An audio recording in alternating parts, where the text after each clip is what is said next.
শুভেচ্ছা প্রিয় দর্শক, শুরু করছি দ্য বিজনেস স্ট্যান্ডার্ডের নিয়মিত আলোচনা অনুষ্ঠান টিবিএস কারেন্ট অ্যাফেয়ার্স। আজকে আমরা যে বিষয় নিয়ে কথা বলতে চাই সেটি হচ্ছে সরকারি বই কেনায় দুর্নীতি। আপনারা জানেন ইতিমধ্যে পত্রপত্রিকায়, টেলিভিশনে, গণমাধ্যমে এই বিষয়টি এসেছে যে সরকার বিশেষ করে বঙ্গবন্ধু কর্নারের জন্য কিছু বই কেনার সিদ্ধান্ত নিয়েছে, কিন্তু সেই বইয়ের ভিতরে বই নির্বাচন, প্রকাশক নির্বাচন, লেখক নির্বাচন এবং দাম সবকিছু নিয়ে প্রশ্ন উঠেছে এবং ইতিমধ্যে এই বিষয়ে একটি সংসদীয় তদন্ত কমিটিও গঠন করা হয়েছে। এই বিষয় নিয়ে কথা বলার জন্য আমরা আমাদের তিনজন অতিথিকে আজকে স্টুডিওতে আমন্ত্রণ জানিয়েছি। আমাদের সঙ্গে এই বৈঠকে আছেন ফরিদ আহমেদ, তিনি সভাপতি বাংলাদেশ জ্ঞান ও সৃজনশীল প্রকাশনী সমিতি। আছেন মাজারুল ইসলাম, তিনি লেখক, প্রকাশক এবং সাবেক সভাপতি জ্ঞান ও সৃজনশীল প্রকাশক সমিতি। পাশাপাশি অন্য প্রকাশ এর প্রধান নির্বাহী কর্মকর্তা এবং vice president, Asia Pacific publisher and book sellers association. এছাড়াও আমাদের সঙ্গে রয়েছেন সংসদ সদস্য নজরুল ইসলাম বাবু, তিনি নারায়ণগঞ্জ 2 আসনের সংসদ সদস্য। পাশাপাশি যে তদন্ত কমিটি গঠিত হয়েছে, সংসদীয় তদন্ত কমিটি, এই বই কেনার দুর্নীতি অনুসন্ধানের জন্য, সেই কমিটির প্রধান হিসেবে দায়িত্ব পালন করছেন নজরুল ইসলাম বাবু। আপনাদের তিনজনকেই অনেক ধন্যবাদ জানাচ্ছি, স্বাগত জানাচ্ছি আমি জহির মামুন এই অনুষ্ঠানে। আমি আলোচনার শুরুতেই আমরা বাবু ভাইয়ের কাছে আসি। নজরুল ইসলাম বাবু, আপনি এটি নিয়ে প্রায় 2 মাস ধরে কথাবার্তা হচ্ছে। কবি নির্মলেন্দু গুণ তিনি প্রথম এটার ব্যাপারে একটা সোচ্চার ভূমিকা রেখেছিলেন, সোশ্যাল মিডিয়াতে তিনি স্টেটমেন্ট দিয়েছিলেন, পত্রপত্রিকায় বুদ্ধিজীবীরা বিবৃতি দিয়েছেন 2 মাস আগে। আমরা দেখেছি আপনার মাধ্যমেই জ্ঞান এবং সৃজনশীল প্রকাশকদের মাধ্যমে সেটি পত্রিকায় এসে প্রকাশিত হয়েছে। আপনার কাছ থেকে একটু ব্যাকগ্রাউন্ডটা জানতে চাই, আসলে যে কি রকম ভাবে এই বই নির্বাচন করা হচ্ছে, সেখানে দুর্নীতির যে অভিযোগটি এসছে সেটি কতখানি বাস্তবসম্মত? অত্যন্ত মর্মস্পর্শকাতর বিষয়টি। বঙ্গবন্ধু কর্নারের জন্য যে বই বাছাই, সেই বাছাইয়ের জন্য জানেন যে বছর যাবতী এই নিয়ে লেখালেখি হচ্ছে। বিভিন্ন রকম যারা রাইটার তারা বই জমা দিয়েছেন, পরীক্ষা নিরীক্ষা করে সেখান থেকে বই বাছাইয়ের ব্যবস্থা নিয়েছেন। আমরা যতটুকু জেনেছি, হঠাৎ করে গত কয়েকদিন আগে এটিএনএ একটা প্রচার করা হয় যে 2টি বই, যে 8টি বই ইতিমধ্যে গ্রহণ করেছেন মন্ত্রণালয়, প্রাথমিক গণশিক্ষা মন্ত্রণালয়। সেখানে 2টি বই সম্পর্কে তাদের আপত্তি রয়েছে, এই মর্মে একটি নিউজ করেছেন এটিএন বাংলায়, যে এই বইটি মুক্তিযুদ্ধ মন্ত্রণালয় এবং এই কারা পরিদর্শক ইতিপূর্বেই এই বইগুলি সরকারি বই। এই বইগুলি নাজমুল নামে এক সাংবাদিক জালিয়াতি বলে একজন লেখক দাবি করেছেন এবং কোনোভাবেই যেন তাকে ওই বইগুলো, বাছাইকৃত বইগুলোর বিল তাকে না দেওয়া হয়, সেই মর্মে তিনি আবেদন জানিয়েছেন। সেই থেকেই বিষয়টি নিয়ে অনেক তোলপাড়। ইতিমধ্যে আমাকে টকশোতেও ডেকেছেন। তো গত 26 তারিখ আমাদের সংসদীয় কমিটির মিটিং এর সদস্য হিসাবে আমাকে সেখানে আহ্বায়ক হিসাবে এই বিষয়টি তদন্ত করার জন্য একটা কমিটি গঠন করা হয়েছে। জি, কমিটির বাবু ভাই, আমি আপনাকে একটু এখানে থামতে অনুরোধ করবো। সেটি হচ্ছে যে কমিটির আলোচনায় আমরা আসবো, তার আগে একটু আমাদের সঙ্গে যে 2জন প্রকাশক আছেন তাদের কাছ থেকে শুনে আসবো। ফরিদ হোসেন, ফরিদ ভাই, আপনি যদি একটু বলেন, আপনি শুরু থেকেই এই ঘটনার সঙ্গে জড়িত, অভিযোগটি কি ছিল এবং কি করে এই ঘটনাটা ঘটলো সেটি একটু জানতে চাই প্রথমে। জি মামুন ভাই, আমি এটা বলছি যে আমরা জুন মাসের শুরুর দিকে আমরা জানতে পারি যে প্রাথমিক ও গণশিক্ষা মন্ত্রণালয় থেকে বই কেনা হবে, বই কেনার জন্য তারা কর্মসূচি নিয়েছে বা বই কেনার প্রক্রিয়া শুরু করেছে। তখনই আমরা খোঁজ খবর নেওয়া শুরু করি এবং আমরা জানতে পারি যে আসলে এই যে কেনার জন্য যে বইয়ের তালিকা করা হয়েছে, কোথার থেকে এই তালিকাটা এলো বা প্রকাশকদের কাছ থেকে আদৌ কোনো তালিকা নেওয়া হয়েছে কিনা, এটা খোঁজ খবর নিয়ে আমরা জানতে পারি যে কোনো প্রকাশক এই ব্যাপারটি জানেন না, অল্প 2-1 জন ছাড়া। অর্থাৎ যে বইয়ের যে তালিকা তৈরি করা হয়েছিল ক্রয়ের জন্য, সেই তালিকা তৈরির প্রক্রিয়াটাই ছিল একটু অন্ধকারে। কারণ যেসব প্রকাশকদের কাছ থেকে যখনই কোনো বই কেনা হয় তখন একটা বিজ্ঞপ্তি দেওয়া হয় প্রকাশকদের কাছে, প্রকাশকরা সেই অনুযায়ী বইয়ের তালিকা জমা দেন এবং কর্তৃপক্ষের একটি বাছাই কমিটি থাকে, সেই কমিটির মাধ্যমে বই বাছাই করে তারপরে বই ক্রয়ের জন্য ঘোষণা দেওয়া হয়। এখানে এই প্রক্রিয়াটি অনুপস্থিত ছিল এবং এটা জানার সাথে সাথে আমরা আমাদের সমিতির পক্ষ থেকে আমি মন্ত্রণালয়ের সচিব বরাবর চিঠি দেই, মন্ত্রী বরাবর চিঠি দেই, প্রতিমন্ত্রী বরাবর, এবং আমরা প্রধানমন্ত্রীকেও চিঠি দিয়ে ব্যাপারটি অবহিত করি। কিন্তু আমরা কোনো জায়গা থেকে এই চিঠির কোনো রকমের সাড়া পাইনি। আমরা দ্বিতীয়বার আবার চিঠি দেই এবং এরপরে টেলিফোনে যোগাযোগ করি। আমাদের কোনো চিঠির কোনো উত্তর তারা দেননি, তারা তাদের প্রক্রিয়াগুলো চালিয়ে যাচ্ছিলেন। কিন্তু পরে টেলিফোনে 1-2 দফা সবার সাথেই কথা হয়, সচিবের সাথেও কথা হয়েছে, প্রাথমিক গণশিক্ষা মন্ত্রণালয়ের যে প্রাথমিক শিক্ষা অধিদপ্তরের ডিজি ফসিল্লা সাহেবের সাথে কথা হয়েছে, এবং মন্ত্রীর সাথে আমার যখন কথা হয় তখন মন্ত্রী আমাকে আমন্ত্রণ জানান যে আপনি আসেন আমার বাসায় কথা বলি। আমি মন্ত্রীর বাসায় যাই, তার সাথে আমি কথা বলি এবং ওনাকে আমি বোঝাই যে তালিকা প্রণয়ন এইভাবে হয় না। একটি তালিকা তৈরি করার জন্য আপনারা বইটা পেলেন কোথায়? আপনারা যে বইয়ের তালিকা তৈরি করলেন, বই তো আমরা কেউ জমা দেই নাই, আমাদেরকে জমা দেওয়ার সুযোগ দেওয়া হয়নি। সরকার বই ক্রয় করবে, সুতরাং প্রতিটি প্রকাশকের অধিকার আছে সেই জায়গাতে তাদের বইয়ের তালিকাটা জমা দিবে, সেই কাজটি করা হয়নি। এগুলো ওনাকে আমি বললাম, তখন উনি আমাকে বললেন যে এই ক্রয়টি আমরা স্থগিত করেছি এবং একটি তদন্ত কমিটি গঠন করেছি। সেটা হচ্ছে জুন মাসের শেষ সপ্তাহের কথা, জুন মাসের 27-28 তারিখের দিকের কথা। এবং এরপরে আরো 2টি মাস চলে গেছে। এই 2 মাসও আমরা তাদের সাথে আরো অনেক চিঠিপত্র দিয়েছি, অনেকবার যোগাযোগ করেছি। টেলিফোন করলে কখনো ফোন ধরেন, কখনো 2-1 বার ধরে কথা বলেন এবং বলেন যে আমরা সময় নিচ্ছি, তদন্ত রিপোর্টটা আসুক, আর বেশিরভাগ সময় ধরেন না, কিন্তু আমাদের কোনো চিঠিপত্রের উত্তর দেননি। এখানে যে জিনিসটা আমি বলতে চাচ্ছি সেটা হচ্ছে গোড়াতেই সমস্যা রয়ে গেছে। গোড়াতেই যে বইয়ের তালিকা তৈরি করা হয়েছে, সেই তালিকা তৈরির জন্য সচরাচর প্রচলিত যে প্রক্রিয়াগুলো আছে সেই প্রক্রিয়াগুলো এখানে দৃশ্যমান নয়, এবং এর ফলেই এই যে পরবর্তীতে, এবং গোড়াতে যদি সমস্যা থাকে তাহলে কিন্তু পরবর্তীতে একটার পর একটা আরো অনেকগুলো দোষ চোখে পড়বে। এবং বর্তমানে যে জিনিসটি চোখে এসেছে, যদি গোড়াতে একটি বাছাই কমিটির মাধ্যমে এবং প্রকাশকদের অন্যান্য প্রকল্পে অন্যান্য জায়গায়, যেরকম সংস্কৃতি বিষয়ক মন্ত্রণালয়ের নিয়মিত প্রতি বছর বই কেনে গণগ্রন্থাগার অধিদপ্তর এবং জাতীয় গ্রন্থ কেন্দ্র, তারা যেইভাবে তালিকা আহ্বান করে, এবং জাতীয় গ্রন্থ কেন্দ্র প্রতি বছরে মাত্র 1 থেকে 1.5 কোটি টাকার বই কেনে, 1 থেকে 1.5 কোটি টাকা। তারপরও সেই বই ক্রয়ের একটি নীতিমালা আছে, সেই নীতিমালা অনুযায়ী প্রকাশকদের তালিকা জমা দিতে হয় এবং একটি কমিটি আছে, সেই কমিটি বই বাছাই করে। অথচ প্রাথমিক এবং গণশিক্ষা মন্ত্রণালয় 150 কোটি টাকার বই তারা কিনবেন, প্রকাশকদের জানাননি। সুতরাং এই তালিকাটা কোথার থেকে এলো, তারা যেসব বই তালিকা অন্তর্ভুক্ত করেছেন এই বইগুলো ওনারা কোথায় পেলেন সেটাও আমরা ক্লিয়ার না।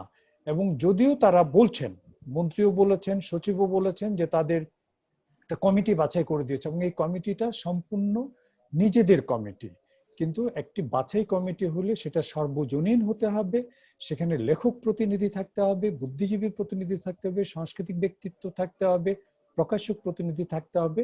কিন্তু এই কমিটিতে আদৌ সেগুলো ছিল কিনা, আর কমিটি তো পরে, আগে তো হচ্ছে প্রকাশকদের কাছ থেকে বইয়ের তালিকাটা নেবে। ধন্যবাদ। আমাদের সঙ্গে হয়। মাজারুল ইসলাম আছেন। মাজারুল ইসলাম, আপনার কাছ থেকে একটু শুনতে চাই যে সাধারণত অন্যান্য সময় যখন এই ধরনের সরকারি বই কেনার ব্যবস্থা হয় তখন কি প্রক্রিয়া অনুসরণ করা হয়? মাজারুল ইসলাম, আপনি যদি একটু বলেন।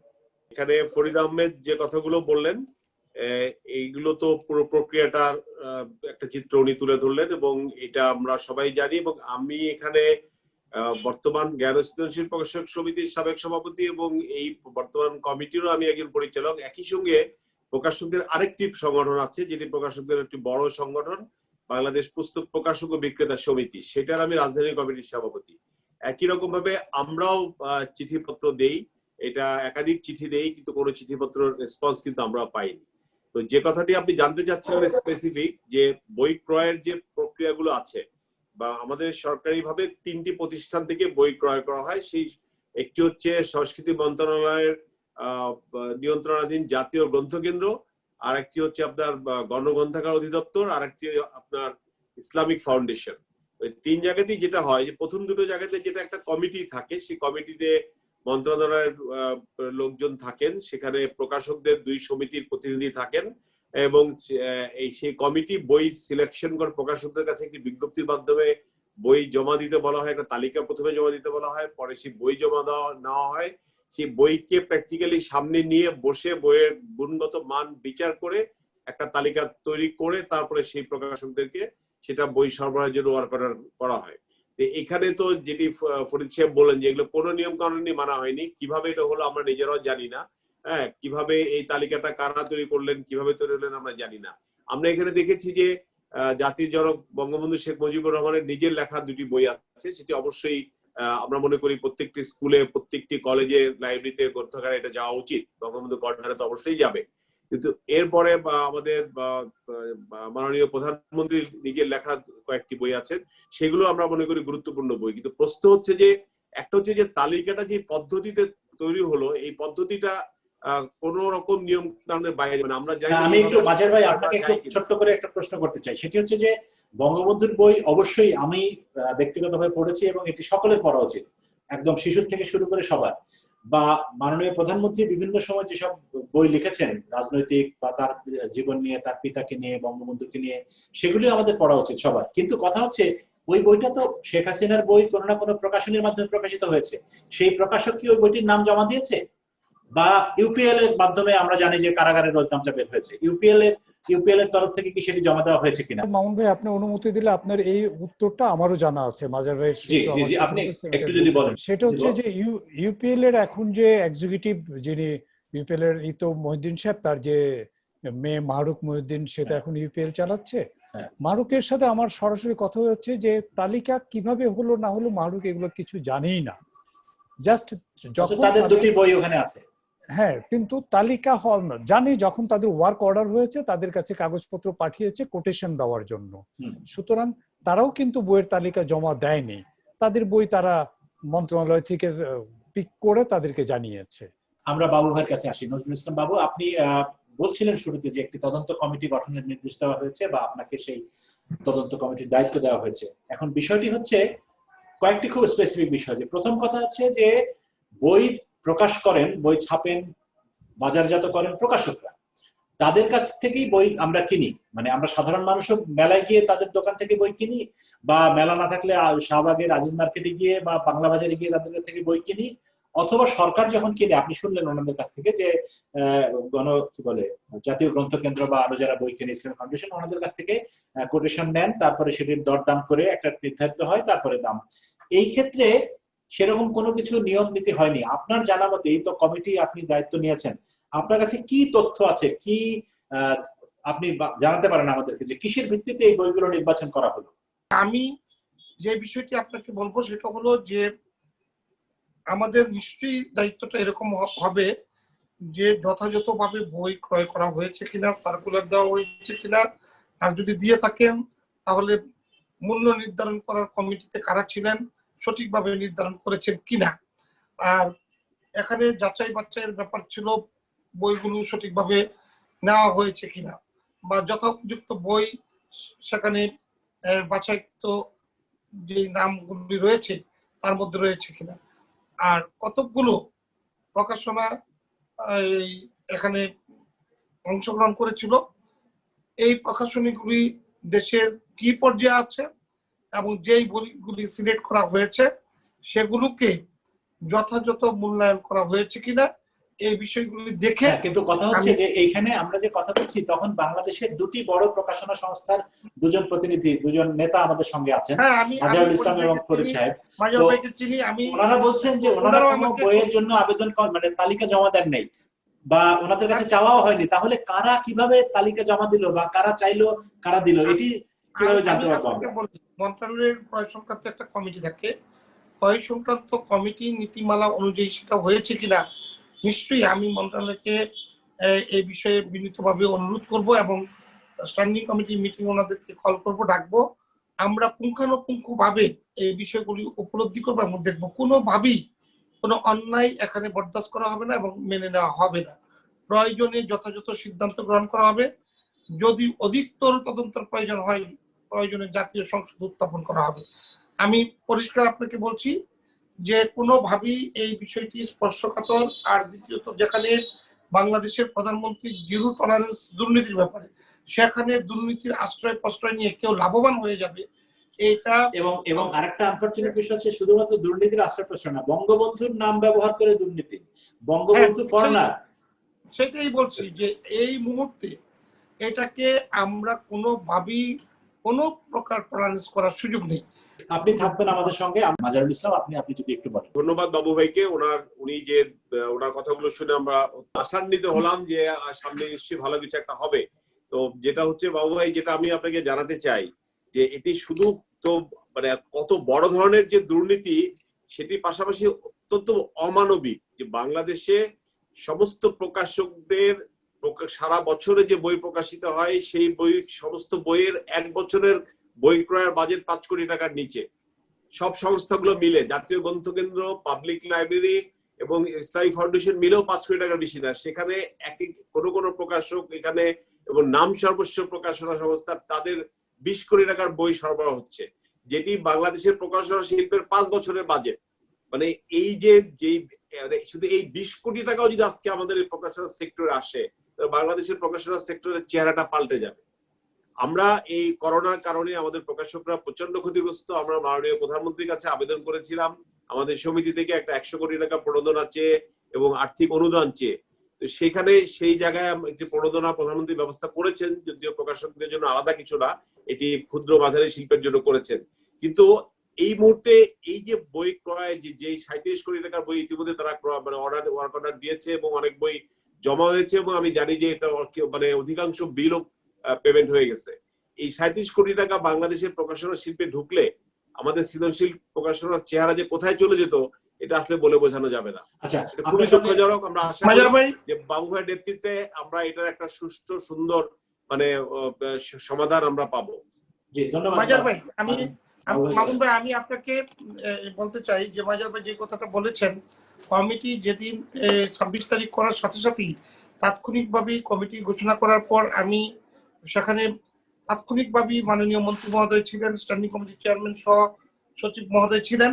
আমি জরুরি ভিত্তিতে কোনো প্রকার বিল যেন দেওয়া না হয় সেই ব্যাপারে খোঁজ নিয়েছি এবং তাৎক্ষণিকভাবে দেখেছি যে 2টি বইয়ের যে প্রশ্ন এসেছে ওদের 20 কোটি টাকার বিল, কোনো চেক এখন পর্যন্ত প্রদান করা হয়নি বলে আমাকে সচিব জানিয়েছেন, এবং সেই চেক বন্ধ রাখার জন্য আমি তাৎক্ষণিকভাবে কমিটির পক্ষ থেকে অনুরোধ রেখেছি। সুতরাং এই বিষয়ে আপনি এই আশ্বস্ত থাকতে পারেন যে কেউ ফাঁকি দিয়ে আমার মনে হয় আর কি আর সামনের দিকে এগোতে পারবে না। আচ্ছা, আরেকটা জিনিস ফরিদ ভাই আপনার কাছে আসি আরেকটু, সেটি হচ্ছে যে আমি সাংবাদিক হিসেবে যতটুকু পত্রপত্রিকা দেখেছি বা নিজের সাংবাদিকতার অভিজ্ঞতার আলোকে জেনেছি, সেটি হচ্ছে যে ধরেন একটা বইয়ের প্রোডাকশন কস্ট হচ্ছে, ধরা যাক আপনারা ফরিদ ভাই এবং মাজার ভাই দুজন বাংলাদেশের অত্যন্ত খ্যাতনামা দুটি প্রতিষ্ঠানের প্রতিষ্ঠিত প্রকাশনা সংস্থার কর্ণধার, আপনারা জানেন যে বইটার প্রোডাকশন কস্ট 300 টাকা, সেটির বাজারে আপনারা কত টাকায় বিক্রি করেন সবকিছু প্রফিট সহ? 500 টাকা সর্বোচ্চ।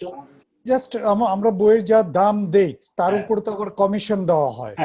হ্যাঁ, কমিশন দিয়ে এরকমই হবে যে যদি 300 টাকা প্রোডাকশন কস্ট একেবারে সব মিলিয়ে যদি খরচ হয়, তাহলে হয়তো ওইটার সেল প্রাইস এরকমই দাঁড়াবে 500-600 টাকার মতো এরকম দাঁড়াবে। কিন্তু এইখানে আমরা 500 টাকা যেটা হওয়ার কথা, সেই ক্ষেত্রে এই আমার কাছে যে তথ্য সেটি হচ্ছে যে বঙ্গবন্ধু কর্নারে এমন বই নেওয়া হয়েছে যেটির প্রোডাকশন কস্ট 300 টাকার কম, কিন্তু ওখানে দাম দেখানো হয়েছে 1500 টাকা। আবারও একই কথা বলি যে গোড়াতেই এটার গলদ ছিল, শুরুতেই ছিল সমস্যাটা। হ্যাঁ, এবং এই সমস্যাটা আমার ধারণা জেনে শুনেই তৈরি করা হয়েছে। কারণ যদি আপনার নীতিমালা অনুযায়ী একটি নীতিমালা তৈরি করে যদি বইয়ের তালিকা জমা নেওয়া হতো, তাহলে দামের এই সমস্যা তৈরি করতে পারতো না। এবং যদি কেউ এরকম অস্বাভাবিক দামের বই জমাও দিত এবং একটি যদি প্রতিনিধিত্বশীল কমিটি থাকতো, তাহলে সেই কমিটির চোখে পড়তো। এবং অন্যান্য সংস্থা, গণগ্রন্থাগার বা জাতীয় গ্রন্থকেন্দ্রে আমরা প্রকাশকরা যখন কমিটিতে থাকি, এরকম অস্বাভাবিক দাম যে বইয়ের থাকে সেই বইটাকে আমরা সরিয়ে রাখি, কারণ আমরা জানি যে এই বইটাকে অস্বাভাবিক দাম দিয়ে মুনাফা নেওয়ার জন্য অযৌক্তিক, আমরা সরিয়ে রাখি। সুতরাং এইখানে তো ওইটা হয় নাই। এমনকি ওইখানে আমরা জানি যে এমনও বই আছে যে বইয়ের দাম হাইয়েস্ট 500 থেকে 600 টাকা হতে পারে, সেটার দাম এখানে 1600 টাকাও আছে, এরকম আমরা শুনেছি বা আমাদের জানি আমরা।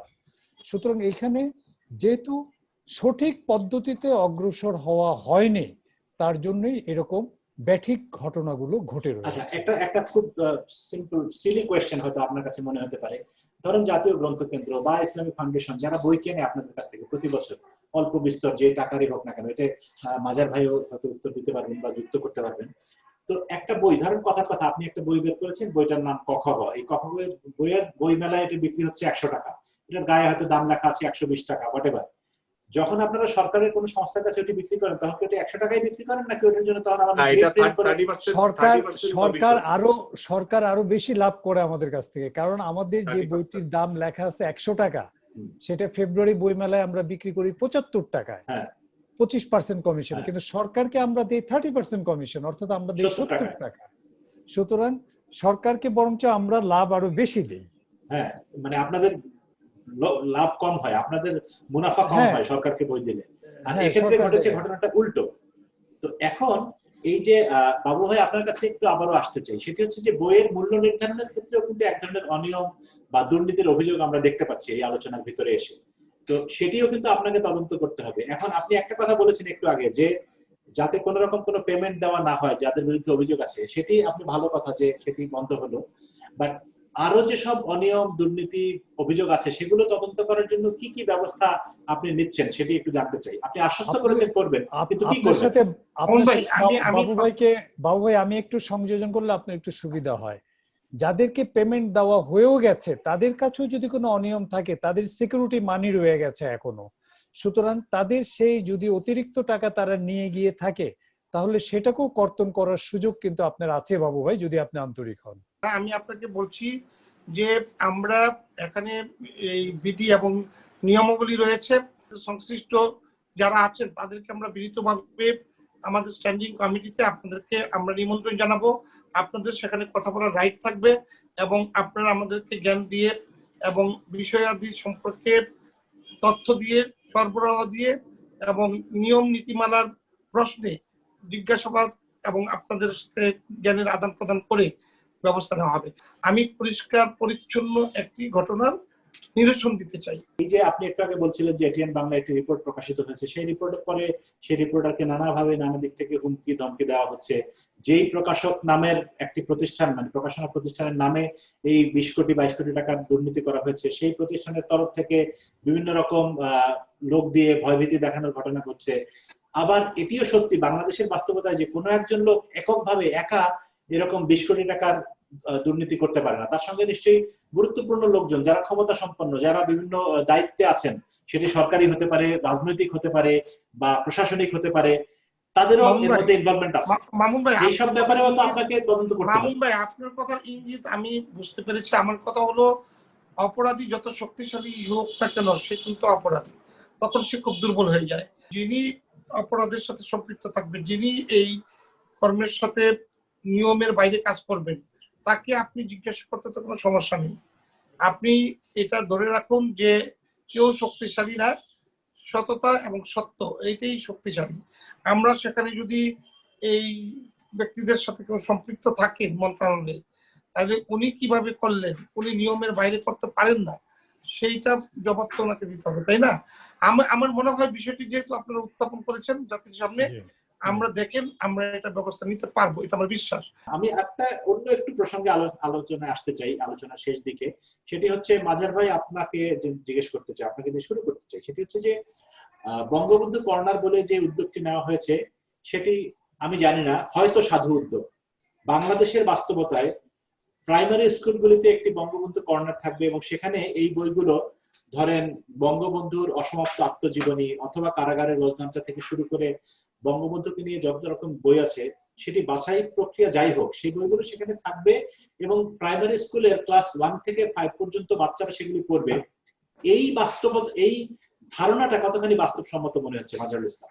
আমি মনে করি যে বঙ্গবন্ধুকে জানার জন্য একটি কর্নার এটা প্রত্যেক স্কুলে বা কলেজে থাকতেই পারে, প্রাইমারি স্কুলে অবস্থা বুঝে করতে। এখন প্রাইমারি স্কুলের একটি বঙ্গবন্ধু কর্নারে সেখানে যদি আমি মানে যে বইগুলো বড়রাও সবাই ঠিক মতো পড়তে পারে না, পড়তে গেলে দাঁত ভেঙে যাওয়ার মতো অবস্থা, সেই সমস্ত বই দিয়ে যদি আমি কর্নারটা সাজাই তাহলে তো এটা কোনো এফেক্টিভ হবে না, কার্যকরী হবে না। প্রাইমারি স্কুলে বঙ্গবন্ধুর যে কর্নার হবে সেখানে প্রাইমারি স্কুলের বাচ্চাদের উপযোগী বঙ্গবন্ধুকে নিয়ে লেখা বই থাকতে হবে। সেখানে বঙ্গবন্ধুর সঙ্গে বাংলাদেশ, বাংলাদেশের ইতিহাস, মুক্তিযুদ্ধ এই বিষয়গুলো নিয়ে একটা কর্নার অবশ্যই হতে পারে। কিন্তু এখানে যে তালিকাটা দিকে আমরা তাকাই, এখানে আপনার মানে সিআরআই এর কিছু বই ছাড়া বাকি যে বইগুলো আছে আসলে কোনো বই আমি মনে করি না যে এই স্কুলের প্রাইমারি স্কুলের বাচ্চাদের উপযোগী। আমি সচিব মহোদয়কে এই প্রস্তুতি করেছিলাম, উনি আমাকে বলেছিলেন যে শিক্ষকরা এটা সেক্ষেত্রে এগুলো শিক্ষকরা পড়বে। আমি বললাম যে একটা স্কুলে শিক্ষকের সংখ্যা কত আর ছাত্রদের সংখ্যা কত? শিক্ষকদের জন্য সরকার বই কিনে দিবে? শিক্ষকরা তো সরকারি চাকরি করে, যারা সরকারি চাকরি করে তাদের জন্য বই কিনে দিলে তো আমলাদের জন্য সচিবালয়ে প্রত্যেকটা কর্নার করতে হবে। আচ্ছা ফরিদ আহমেদ, আপনার মন্তব্য এই প্রসঙ্গে, প্রাথমিক বিদ্যালয়ে প্রাইমারি স্কুলে ক্লাস 1 থেকে 5 পর্যন্ত বাচ্চাদের এভারেজ বয়স হচ্ছে 5 থেকে 10 বছর বয়সী বাচ্চাদের জন্য এমনকি বঙ্গবন্ধুর অসমাপ্ত আত্মজীবনী পড়ার মতো বোধ তাদের তৈরি হয় কিনা? আমি তো মনে করি যে হাই স্কুলে ক্লাস 10 এর বাচ্চারাও ওই বই পড়ে বুঝবে না কোনো কিছু। এটা কলেজ বা ইউনিভার্সিটি লেভেলের জন্য হয়তো ঠিক আছে। এটি আমি একজন বইয়ের পাঠক হিসেবে সাধারণভাবে, আমিও তো ছোটবেলা থেকে বই পড়ে বড় হয়েছি। ছোটবেলায় আমরা ক্লাস 1, 2 তে 4, 5 এ কি পড়তাম, এখনকার আমাদের ছেলেমেয়েরা কি পড়ে এই বয়সী বাচ্চারা? তো সেখানে এটা কতটা যুক্তিসঙ্গত সেটি একটু আপনার কাছ থেকে শুনতে চাই। আমাদের দেশে অনেক ভালো উদ্যোগ মানে জাস্ট আমরা নষ্ট করে দেই, হ্যাঁ, নিজেদের স্বার্থ সিদ্ধির জন্য। তো এটাকেও আমি অনেকটা সেরকমই দেখছি যে বঙ্গবন্ধু কর্নারের উদ্যোগটা খুবই ভালো, এবং এখানে আমাদের শিশুদেরকে শুরুর থেকে বাংলাদেশ মুক্তিযুদ্ধ বঙ্গবন্ধুকে জানার জন্য একটা উদ্যোগ নেওয়া হয়েছে, এবং বঙ্গবন্ধুর উপর আমাদের দেশে অনেক ভালো ভালো বই আমাদের লেখকরা লিখেছেন, শিশুদের উপযোগী, কিশোরদের উপযোগী, বড়দের উপযোগী সব ধরনেরই বই আমাদের লেখকরা লিখেছেন। সুতরাং বইয়ের কিন্তু কোনো অভাব নেই, যেখানে যে বইটি প্রয়োজন। পাবলিক লাইব্রেরিতে প্রাইমারি স্কুলের জন্য কি বই প্রয়োজন? That is the question. Primary স্কুলের জন্য শিশুদের উপযোগী বই দরকার, এবং সেই শিশুদের উপযোগী যে বইগুলো আছে সেগুলো সেখানে কেনা হবে। এই তালিকার মধ্যে কি সেগুলো আছে? এই তালিকার মধ্যে মানে কি বলবো যে এই তালিকার মধ্যে শুধু তাই না, অল্প কয়েকটা বই শুধুমাত্র বঙ্গবন্ধু এবং মুক্তিযুদ্ধকে জানার জন্য যথেষ্ট। তার বাইরে এরকম অনেক বই আছে যেগুলো বঙ্গবন্ধু কর্নারের হয়তোবা উপযোগীও না, এরকম বইও আছে এই তালিকাতে। কারণ আমি শুরুতেই বলেছি যে তালিকাটি আসলে সর্বজনীন কোনো তালিকা নয়, তালিকাটা একটা গ্রুপ নিজেদের মতো করে একটা তালিকা তৈরি করেছেন, এবং এটার উত্তর আসলে তারাই ভালো দিতে পারবেন যে এই বইগুলো কেন এইখানে এলো। এই বইগুলোর জন্য তো আরো ভালো জায়গা আছে, এবং এই জায়গার জন্য আরো ভালো ভালো বই আছে, কিন্তু এগুলো কেন এখানে? ধন্যবাদ আপনাকে বাবু ভাই। আপনি শুনছিলেন আমাদের আলোচনা এতক্ষণ ধরে যে বঙ্গবন্ধুর প্রতি শ্রদ্ধা প্রকাশ মানে এই নয় যে বঙ্গবন্ধুর নামে অপচয় করা। বঙ্গবন্ধু সেই বাংলাদেশ চাননি। বঙ্গবন্ধু বাংলাদেশের ন্যায়ের শাসন প্রতিষ্ঠা করতে চেয়েছেন, মানুষের অধিকার প্রতিষ্ঠা করতে চেয়েছেন, আমাদের স্বাধীনতার মানে তো তাই ছিল। তো সেইখানে আজকে বঙ্গবন্ধুর নাম ব্যবহার করে প্রাইমারি স্কুলের 1, 2 এর বাচ্চারা বানান করে করে বাংলা পড়তে পারে, সেখানে মানে যুক্তাক্ষর থাকে এরকম লেখাও তাদেরকে পড়তে দেওয়া হয় না। পাখি সব করে রব রাতি পোহাইলো, সেখানে রাত্রি শব্দটাও থাকে না। সেই বাচ্চাদের জন্য যদি আপনি বঙ্গবন্ধুর নিজের লেখা অসমাপ্ত আত্মজীবনী পড়তে দেন, আপনার বাচ্চাও একসময় ছোট ছিল, আপনার ভাগনা ভাতিজা আত্মীয় স্বজন নিশ্চয়ই বাচ্চা আছে, তাদেরকে আপনি একটু বাড়িতে পড়তে দিয়ে দেখবেন যে ওরা অসমাপ্ত আত্মজীবনী পড়তে পারে কিনা। এটা আমি একদম আমার ট্রু ফিলিংটা বললাম। সেইখানে যদি আপনি দেখেন, আমরা দেখছি যে বঙ্গবন্ধুর অসমাপ্ত আত্মজীবনী ক্লাস 1 এর 2 এর 3 এর বাচ্চাদের জন্য 5, 6, 7 বছরের বাচ্চাদেরকে পড়তে দেওয়া হচ্ছে। এটি কতখানি যুক্তিসঙ্গত মনে হয় আপনার কাছে? এটি কি অপচয় নয়, দুর্নীতি নয়? না দেখুন, আমি বিষয়টিকে নিয়ে এখন সেভাবে বলতে চাই না, তবে এইটুকু বলবো যে প্রাইমারির বাচ্চারা বঙ্গবন্ধু কর্নার হবে, সেখানে তাদের উপযোগী কিছু করা উচিত ছিল। সেখানে আমরা দেখেছি ভিয়েতনামে গিয়েছি, জীবনের ছবি একটা কর্নারে রাখা, ওদের জাতির জনককে নিয়ে, জাতির পিতাকে নিয়ে শিশু বাচ্চাদেরকে সবসময় একটা এই গান করা, এই ক্লাসরুমে ছবি রাখা, এই বিষয়গুলি কিন্তু প্রতি দেশেই রয়েছে। কিন্তু বাংলাদেশে কর্নারটা যদি লেভেল ওয়াইজ চিন্তা করে করেন, তাহলে নিশ্চয়ই এটা আপনি যেটা ভেবেছেন সেটাই হওয়া উচিত, যে প্রাইমারি কর্নারে প্রাইমারি ছেলে মেয়েদের খুব সহজে বঙ্গবন্ধুকে চিনা এবং জানার, এখানে ছবি থাকবে, সচিত্র ক্রিয়া থাকবে, বড় বড় অক্ষরে লেখা থাকবে সহজ ভাষায়। আবার হাই স্কুলের জন্য আরেকটু বড়, কলেজ ইউনিভার্সিটির জন্য হয়তো প্রকৃত মানে বড় সিরিয়াস বই। হ্যাঁ, বিভিন্ন কলেজ স্কুল মাধ্যমিক এগুলিতেও কিন্তু কর্নার হয়েছে, মেডিকেলে হয়েছে, মেডিকেল কলেজগুলোতে হয়েছে, আপনি জানেন।